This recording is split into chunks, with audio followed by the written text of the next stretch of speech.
world moves fast. Your workday, even faster. Pitching products, drafting reports, analyzing data. Microsoft 365 Copilot is your AI assistant for work. Built into Word, Excel, PowerPoint, and other Microsoft 365 apps you use. Helping you quickly write, analyze, create, and summarize. So you can cut through clutter and clear a path to your best work. Learn more at Microsoft.com/M365 Copilot. How does PwC take your company to the leading edge? They bring the sharpest minds in tech to your team, so you can bring the ideas that will transform your business. They're passionate about your industry, so you can walk into any room with every advantage. And they're with you every step of the way, so you can know you're headed in the right direction. PwC builds for what's next, so you can get there now. Get started at pwc.com/us/leading edge. I had that dream again. My small business needs to hire, but I don't use LinkedIn, and I hire wrong. So our orders get all backed up. We're drowning in paperwork, then actually drowning, careless fighting off sharks with a stapler, and pirates are pillaging the office copier, and then I wake up. Don't let hiring nightmares ruin your dreams. LinkedIn Jobs' new AI assistant goes beyond the resume, using unique insights to deliver a smarter shortlist. Post your job for free at linkedin.com/quality. Start hiring today with LinkedIn.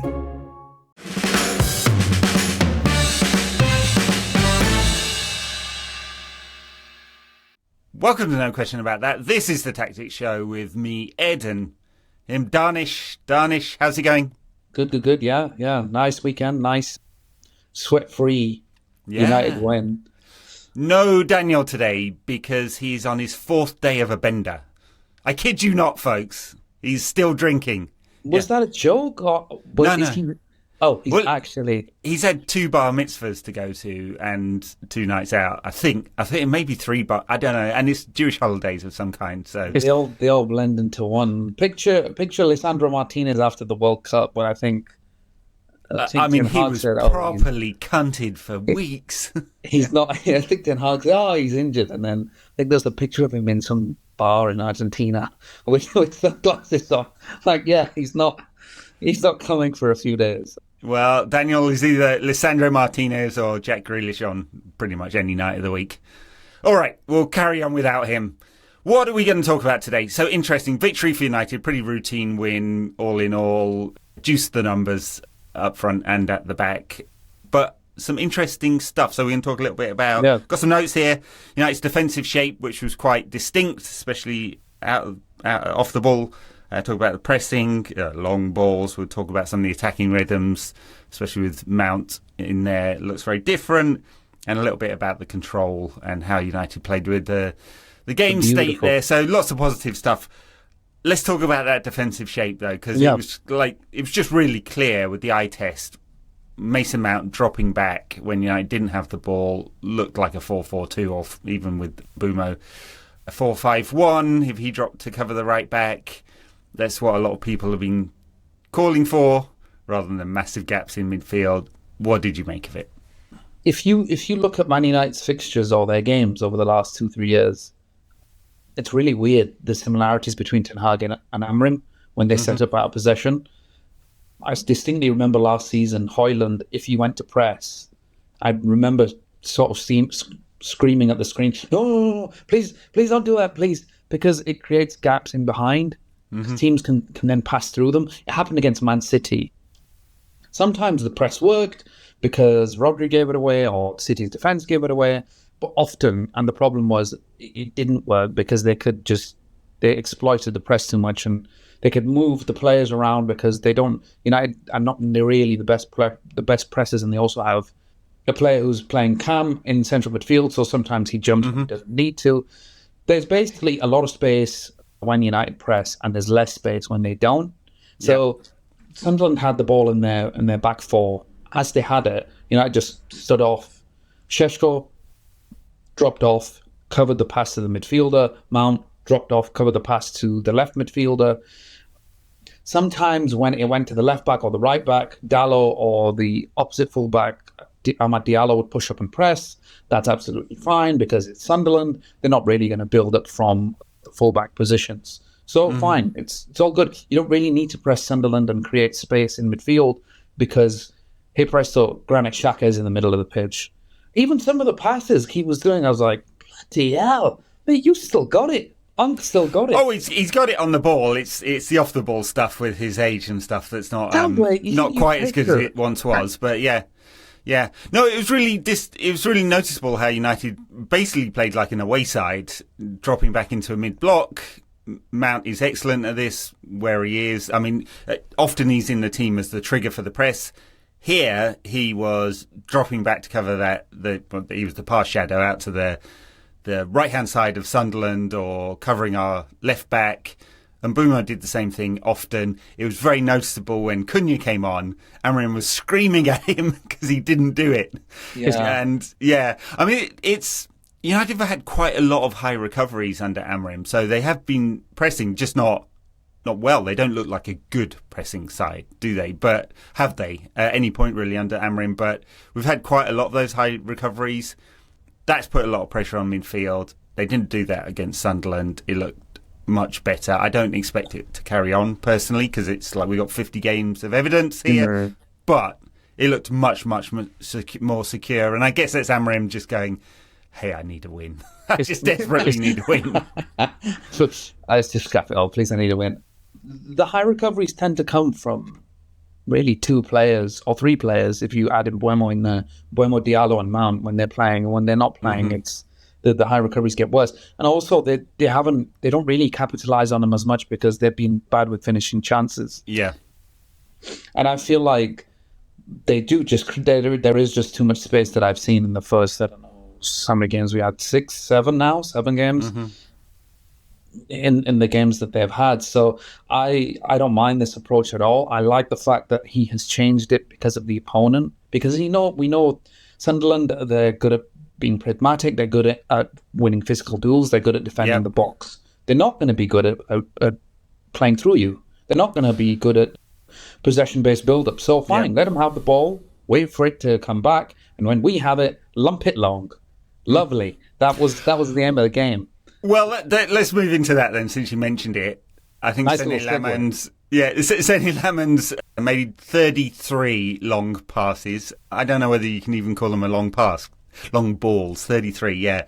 United did 60 overall, so that's 20% of our total passes, or 15 or something like that. It's a very high percentage that United were hoofing it effectively. This wasn't necessarily the controlled long passing we've seen at times this season. I thought with Lemmens especially, I assume he was just asked to be safe, right? I mean, I know there's been a lot of analysis of him in the Belgian league. He's not really a passing keeper. He looks competent enough, but I think they just told him, it's windy, it's wet, it's Manchester in the autumn, it's your debut, don't take any chances, let's just launch it. And he did. Look, when life gives you Lemmens. Yep. Was that it? You can muster a chuckle. I was saving that. I don't know. You weren't first with it, so I'd heard it. Oh, I thought I was first.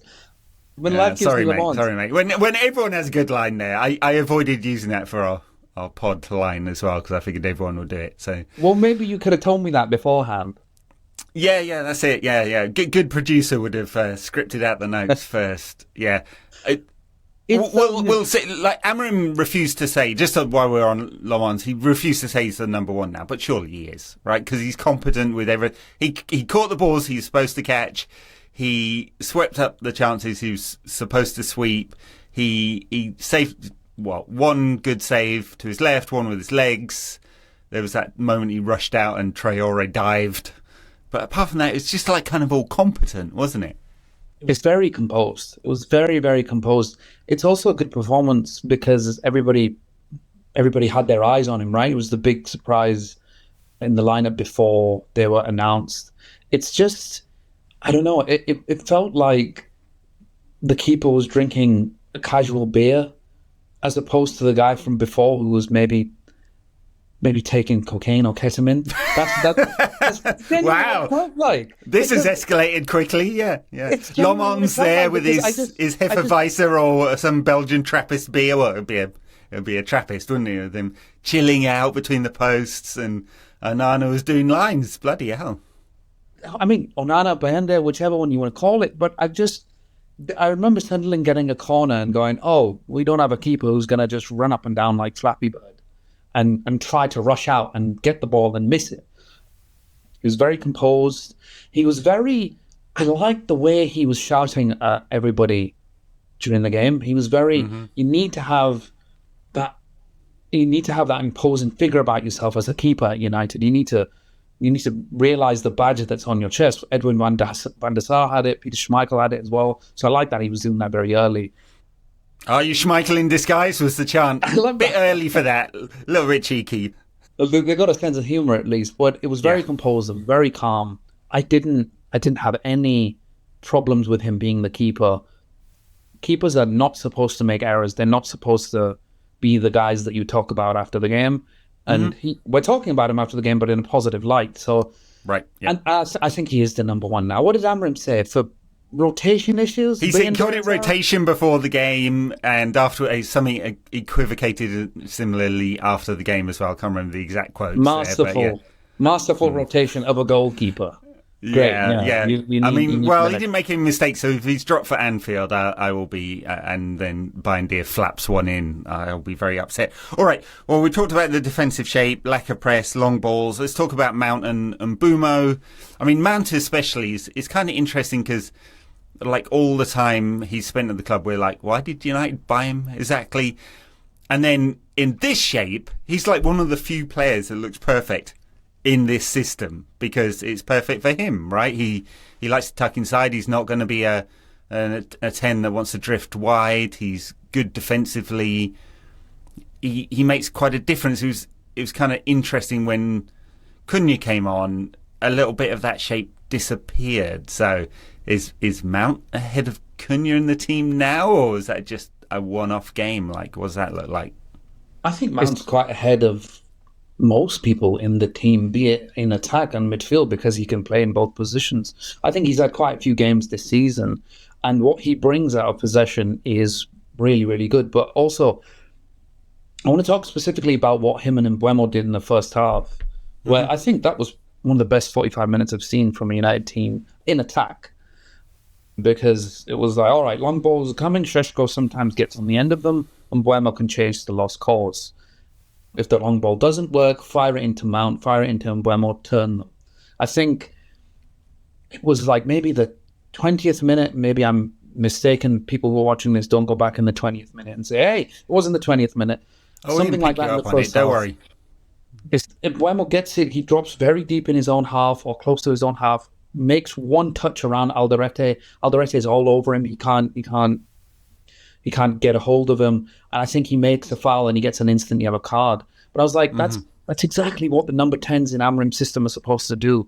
We didn't see that against Brentford, by the way. I think we touched on it. We didn't see any of that against Brentford. The two 10s weren't dropping. I don't know what the attacking style or the plan was. Maybe it was too many long balls against Brentford, like Amorim said. But it's brilliant. It's exactly what I want to see, because you start to bait players in and you start to drag them as close into United's half, which leaves space in behind. And Mbeumo did that really well. Mount did that really well, but Mount is becoming more valuable because he can drop in and be a midfielder as well. There were certain points where he dropped in, got the ball, played it wide, which meant that Bruno Fernandes, after starting the move, could then go forward and actually be in the attacking positions that I want him to be in. So I think he made a cross that was into the box as well at some point. Mount is just doing the very smart things that is needed in this system. He's a good presser. Yeah. He is good at turning on the ball. He even seems to be good at wriggling out of challenges now as well. It's probably the best 64 minutes I've seen from Mason Mount in a United shirt. Yeah, I think that's all fair. Yeah. I mean, I would like to see it the other way around with Bruno at number 10 and Mount at 8. I know why it's this way round. It's more of a defensive question. Every coach that's ever picked Mount at number 10 has picked him for the defensive parts of his game rather than the productivity. I mean, you just look down his record, right? I think he's had one season when he's been in double figures for both goals and assists. I may be wrong there, but something like that. Right? It's just not enough productivity for a 10 typically. Yeah. But the all-round game gives you something. It'd be interesting what Amorim does for Anfield. I mean, it's 2 weeks' time, so who knows what happens with injuries and stuff like that. But Like, what's he looking for there? Will he go on the front foot? Often in these big games, he gets a bit defensive, I think, Amorim. So I'm kind of expecting that. But we'll see. It was good for Mount, though. Like, that's what we want from him. And it's been 2.5 years or 2 and a bit years in coming. And I'm not predicting it'll be like this every time, because he could well get injured during the international break. It'd be classic Mount, that would.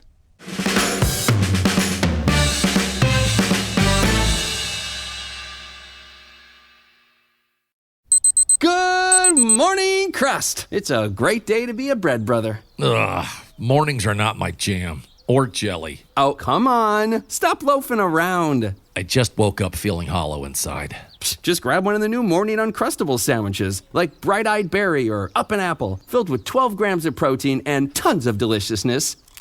Crust, what are you eating? It's just granola, not even yogurt. No crust, no fuss. Uncrust your mornings. Well, the holidays have come and gone once again, but if you've forgotten to get that special someone in your life a gift, well, Mint Mobile is extending their holiday offer of half off unlimited wireless. So here's the idea. You get it now, you call it an early present for next year. What do you have to lose? Give it a try at mintmobile.com/switch. Limited time 50% off regular price for new customers. Upfront payment required. $45 for 3 months, $90 for 6 months, or $180 for 12-month plan. Taxes and fees extra. Speeds may slow after 50 gigabytes per month when network is busy. See terms.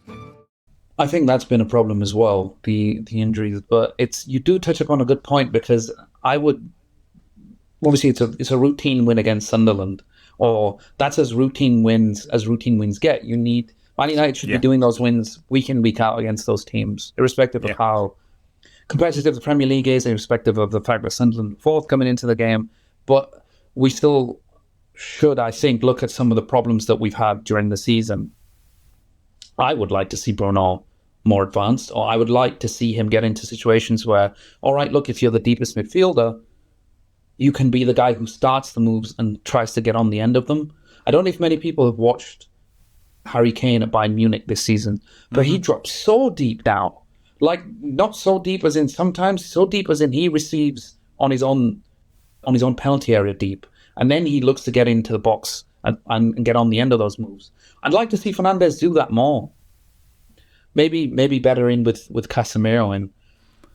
Well, it's definitely better with Casemiro, because the midfield shape of that too changes completely when Uarte's in there.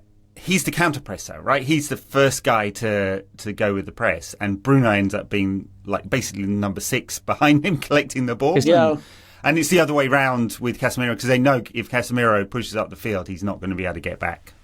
Things are a lot better with Uncle Cass on the pitch, but again, you make a good point, because it does feel like Bruno is the dictating deep lying playmaker when Casemiro's playing with him. But I can't believe I'm saying this, but it feels like Casemiro can't be dropped right now.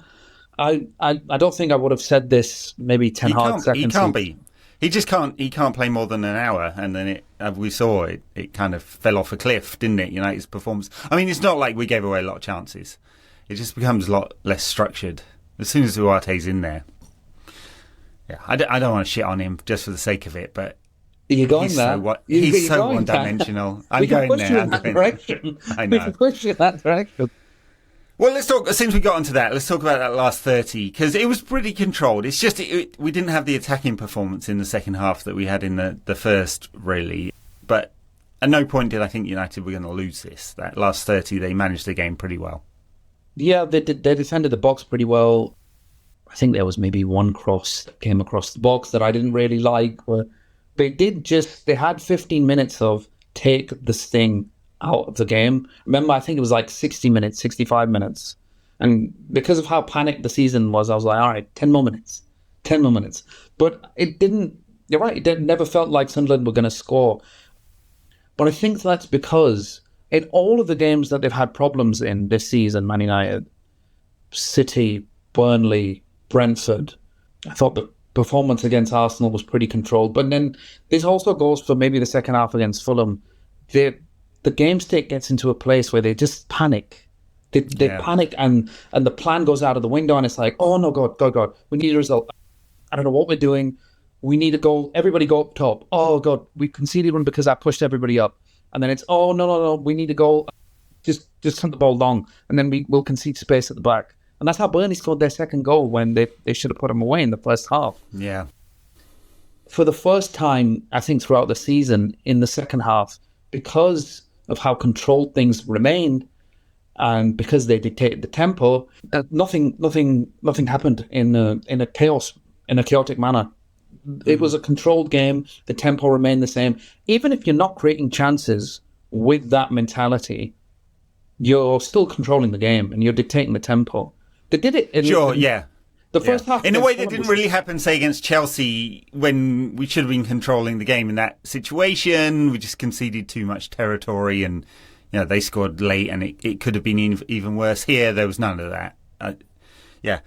Happy with that. Game state's kind of interesting because I've been behind so often this season. Too often, like not every game. Obviously, it's about half the minutes or something United have spent behind, but it's been too often.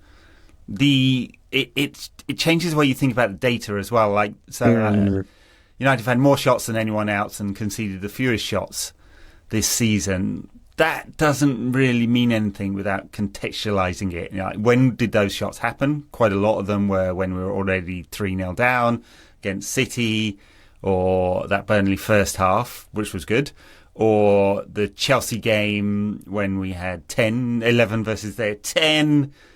The quality of shots is still quite low. I looked at it this weekend, 0.11 non-penalty XG per shot, as opposed to, I think, City's at 0.15. That's 40% better. The quality of shot we conceded prior to the Sunderland game was obviously very high as well. I think it was 0.17 per shot. Very, very high, that is. So some context. I mean, it's good that we're taking a lot of shots and conceding not that many. It's just if the quality of those shots is crap and the quality of the shots conceded against is high, that's never going to lead you to a good position. So it's I'm not taking away too much from this win. No, yet it's nice to get the win, obviously, and we can all feel good, and it didn't ruin our weekend for once. And Amorim was very pragmatic, both with the defensive shape and the long balls and all of that kind of stuff. I think it looks very different when we go to Anfield. Be very interesting to see whether United go, well, hang on a minute, this is a Liverpool side that's lost 3 games in a row. What can we learn from that? Are we going to go on the attack, or are we going to do what Amorim tends to do in these big games, and he'll pick 2 fullbacks in the wing-back positions and all of that, and I assume Mount will start, but we'll see. Just to pick up on that as well, I think they've conceded from the first shot against Burnley, City, Fulham, and maybe Chelsea. I think there's one more in that as well. Right. But in each of those games, they've conceded from the first shot. Each time. Not the first attack or the first shot that might have been XG, or the first shot that was blocked, or the first shot from 40 yards, or the first shot inside the penalty area, the first shot. Right. So it's again, I'm going back to this theme of, as long as the game is still there and it doesn't become chaotic, I think they know what to do and they stick to the plan. It's just when it goes to crap and when they start losing, that's when the plan goes out of the window. And it comes from what's happened in the last 2 seasons, because I was thinking about this the other day before bed. It's quite worrying what's happened to him in the last 2 seasons to this team, because I just think of some of the results, they've been utterly deflating. Huge losses to Tottenham, huge losses to Liverpool, loss after loss against Man City at the Etihad, but they've been beaten, and they've been beaten quite badly. So when I think 1 or 2 goals go in, they just think, God, here we go again. And Amorim alluded to that. In an interview last week or 2 weeks ago. I know we're at the stage with the manager where we're questioning everything he's doing. We're questioning every word or murmur that he puts out. So we should, because that's the level that it's got to. But I did agree with him in the sense that he said, look, the players absolutely listen to the media, and it gets to them. So I think there's that psychological side of it in terms of the players, and it's because of what's happened in the last 2 years. Yes, I think it's because of what happened in the last 2 years rather than listening to the media per se. And if they are, they should stop opening the papers, turn off their phones and not be on social media, right? That is the manager's job. I didn't like that. Personally, right. I thought he's abdicating responsibility. He does these two things, right, which seem contradictory, but I don't think they are. I think they're part of his personality. He'll do this one thing where he goes, we're the worst team in the world. I know results aren't great. Maybe I'll walk away. Maybe, if you want to change things, get rid of the manager, right? It's this kind of weird negativity. And then he hasn't really singled out players unless he's been positive, but he's been quite negative about their mentality, their performances and stuff like that. And I think, and then he goes, and it's all your fault, media, right? And I know I'm picking separate things there, right, to make a point, but I think the wider point is, I don't like how he communicates. At first, it was kind of refreshing that he was honest and he laid it all out there, and he's got a bit of charisma and he talks nicely. But I think actually the substance of what he's saying is quite negative, and I kind of understand why, because he's had 50 games and a 35% win rate, and he's taken some really heavy beatings. And in normal circumstances, if it wasn't the new regime's man, he probably would have been fired, right? So. And these aren't tactical points, but I do think it feeds into the thinking somewhat, right? Yeah, it all has a big butterfly effect on what we're talking about, and it has a big butterfly effect on the grand bigger picture, because we have to look at the grand bigger picture and not just one game week against Sunderland and go, nice long balls, a composed goalkeeper, hey presto, we're out of the shit. Yeah, because that's just not how it works. And some of that's unsustainable, right? The long ball stuff, I just don't. I know it was a thing that happened at Sporting, but I felt it was more controlled than this, at least what I'd seen of Sporting. But, or at least, but it was more fruitful. It just feels a lot. Yeah, feels a lot. At least it was more fruitful at Sporting. This is more kind of in hope. But I also think it's because everybody's doing it in the Premier League. Like, analysts look at what other people are doing and they go, that looks quite good. And they speak to the other analysts, and then that's what they do. That's why we do long throws now. And we scored from a long throw as well. We've got some time left. Benjamin Šeško. Šeško. The curious case of Benjamin Šeško. In the second half, it felt like it was there. It was coming. It was like, we have a number 9 now who... He reminded me of like Ruud van Nistelrooy a bit. When I used to watch Van Nistelrooy, I was like, he's definitely going to score. But he'd get the ball like on the byline or on the centre circle, chest it, shrug 2 defenders off, wait for everybody else to come, and then the whole of Old Trafford would sort of clap. I distinctly remember those 2 Van Nistelrooy's big moves, scoring and that. But Šeško looked like he was really, really feeling it in the second half. He was really like enjoying his football. Yeah. A few of them bounced off his shins, and he was a bit untidy in the first half, and I was just wondering, and like he does look a bit ungainly because he's such a big bastard, but I think we're confident. I feel like his fitness is getting there. He clearly wasn't fit at the start of the season, right? So his fitness is getting there. I want him to be tidy 100% of the time, and he's not yet. He definitely grew into the game. Maybe it's a confidence thing. I don't know. I think he's scoring goal. He scored a striker's goal. I mean, it wasn't a unique one to Sesko. It was just he got in there, he got ahead of the defender, he finished neatly. It should be simple. It was simple because he's good enough to get there. So I think you're right. I think we have a number 9. We have a number 9, and we still rely on a veteran Brazilian midfielder who's earning 300k a week to make sure that this team doesn't descend into chaos. But yeah, I know. I mean, he got a stupid yellow card. He's just missed a game through getting 2 yellow cards. One with a very rash tackle in which he got the ball, but still did it by pulling the defender back, and then he just flies into one. I'm like, what are you doing? He just can't help himself. It's the way he turned to the referee after, as if saying, what are you talking about? But there was no reason to lunge in. I think it was on the centre circle. They were going nowhere. Yeah. It's the dynamics of how Man United have won games this season has been very, very straightforward. Play at home, score in the opening 30 minutes, start with Casemiro and Fernandes, and then see the game out, right? It's three home wins, and they haven't won on the road yet. So don't upset the dynamic, please, because I keep thinking, Casemiro's out, no problem, put Mino in. But I forget he loves Ugarte. Yeah. Yeah. I can't get onto Menu. I'll just get 1,000 people explaining to me the situation, which I just love that when people mansplain on the internet. It's always good. Great interaction. But I like how all of them feel as though they know so much now, because there's so much media out there on whatever. It's like we're all making up our own theories, and they're like, no, you're wrong because of this and that. And you're like, no, you're an accountant. Stay in your lane. So, dearie me. Yeah, No, I don't mind you beating up on accountants. Fucking accountants, come on. I don't have an accountant. I fucking hate my accountant.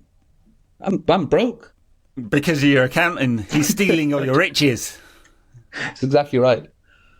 All right, before we go, quick word on Anfield. Predict your 11. Come on, what you would do and what Amorim will do.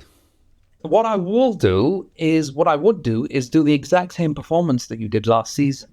When we went there, it was very snowy. The game might have been off. They should have won. Maguire missed an open net in the last minute. But everybody looked at that performance and went, woof, where did that Man United come from? Because wasn't that the one with Ugarte and Menu in midfield? Yes, it was, yeah. And he won a lot more duels and he won a lot more tackles. He has gone for Ugarte in the big games, hasn't he? Against Arsenal. Against Arsenal he came on. In City he started, and he away he wanted more duels. I think he might do that again. Although Casemiro got called up to the Brazil squad, which is that's a real shame. When it looked like he'd been retired, now he's back in under Ancelotti. Of course, he's back in under Ancelotti, and just if he ends up playing on the Wednesday night, he won't get back until Friday UK time. I don't like that at all. Aeroplanes are bad. You got to take care of Uncle Cass. If only he could get one of those international week injuries, which aren't really, a little bit of a tight hammy.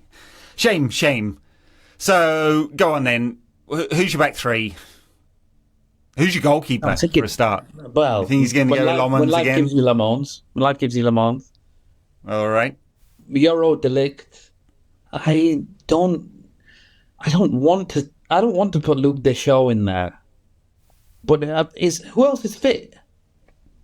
Well, Maguire's fit, but we know they can't. No, I don't. In Amorim's system, you can't play Delict and Maguire. It's mad. But also, I feel like Maguire has like 5 or 6 very good games, and then he has a random mistake. But he's at the point now where people have liked his sort of remontada so much, they're like, it's okay.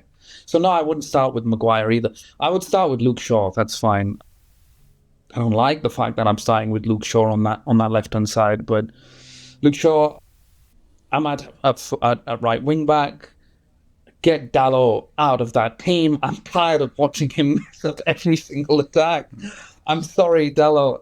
Just every time it touches you on attack, it goes out for a throw to the other team. Dogu, Fernandes, Cass. I don't think Cunha's fit. I wouldn't rush him back in. Šeško and Mbeumo. And then, go on, rush Cunha in. He had 20 minutes. He'll be all right. Yeah, I think if I was picking what Amorim will do, maybe this is just my negativity. I mean, he's got to play Lemmens. He can't drop him after that. And then Delict, Maguire, Shaw, Dalot, Dogu, Casemiro, Fernandes, Mount and Mbeumo, Sesko is what I think he'll pick. Dalot. Yeah, I think he will, because I think he looks at the opposition's strengths and our weaknesses and just for that run the other way around. Yeah, I think maybe that's a bit negative, but I suspect that's what he'll do.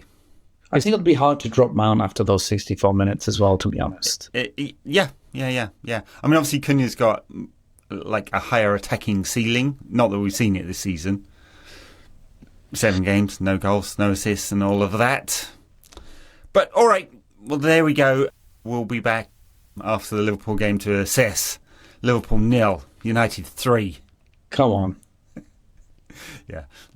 I think the last time that happened might have been in the under-18s, but yeah. Come on, you Reds. Years ago. Enjoy the win, guys. Yeah. All right. Bye now.